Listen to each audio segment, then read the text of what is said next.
एक गांव में दो मित्र नकुल और सोहन रहते थे। नकुल बहुत धार्मिक था और भगवान को बहुत मानता था, जबकि सोहन बहुत मेहनती था। एक बार दोनों ने आपस में बात कर एक खेती की ज़मीन खरीदी, जिसमें वो मेहनत से फसल उगाकर अपना घर बनाना चाहते थे। सोहन तो खेत में बहुत मेहनत करता था, लेकिन नकुल कुछ काम नहीं करता था, बल्कि मंदिर में जाकर भगवान से हमेशा अच्छी फसल के लिए प्रार्थना करता था। इसी तरह समय बीतता गया।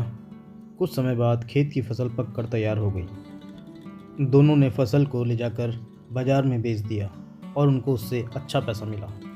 घर आकर सोहन ने नकुल से कहा, इस धन का ज़्यादा हिस्सा मुझे मिलना चाहिए, क्योंकि मैंने खेत में ज़्यादा मेहनत की है। यह बात सुनकर नकुल बोला, नहीं, धन का तुमसे ज़्यादा हिस्सा मुझे मिलना चाहिए, क्योंकि मैंने भगवान से इसकी प्रार्थना की है, तभी हमको अच्छी फसल हुई है। भगवान के बिना कुछ भी संभव नहीं है। जब वह दोनों इस बात को आपस में नहीं सुलझा सके, तो धन के बंटवारे के लिए दोनों गांव के मुखिया के पास पहुंचे। मुखिया ने दोनों की सारी बात सुनकर उन दोनों को एक एक बोरा चावल का दिया, जिसमें कंकड़ मिले हुए थे। मुखिया ने कहा कि कल सुबह तक तुम दोनों को इसमें से चावल और कंकड़ अलग करके लाने हैं, तब मैं निर्णय करूंगा कि इस धन का ज़्यादा हिस्सा किसको मिलना चाहिए। दोनों चावल की बोरी लेकर अपने घर चले गए। सोहन ने रात भर जागकर चावल और कंकड़ को अलग किया। वहीं नकुल चावल की बोरी को लेकर मंदिर में चला गया और भगवान से चावल में से कंकड़ अलग करने की प्रार्थना की। अगले दिन सुबह सोहन जितने चावल और कंकड़ अलग कर सका उसको ले जाकर मुखिया के पास गया। मुखिया सोहन की मेहनत देखकर बहुत खुश हुआ। मुखिया ने नकुल को कहा कि अब तुम दिखाओ तुमने कितने चावल साफ किए हैं। नकुल ने कहा कि मुझे भगवान पर पूरा भरोसा है कि सारे चावल साफ हो गए होंगे।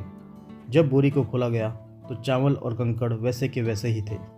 जमींदार ने नकुल को कहा कि भगवान भी तभी सहायता करते हैं जब हम खुद मेहनत करते हैं,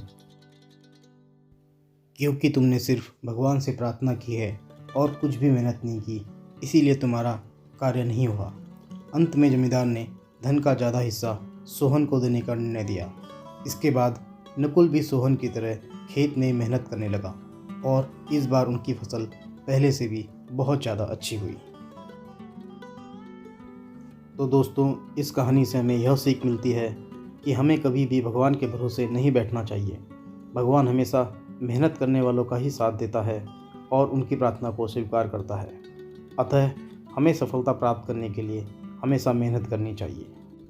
दोस्तों, अगर आपको कहानी अच्छी लगी हो तो हमारे चैनल को सब्सक्राइब कर लें और वीडियो को लाइक करना ना भूलें।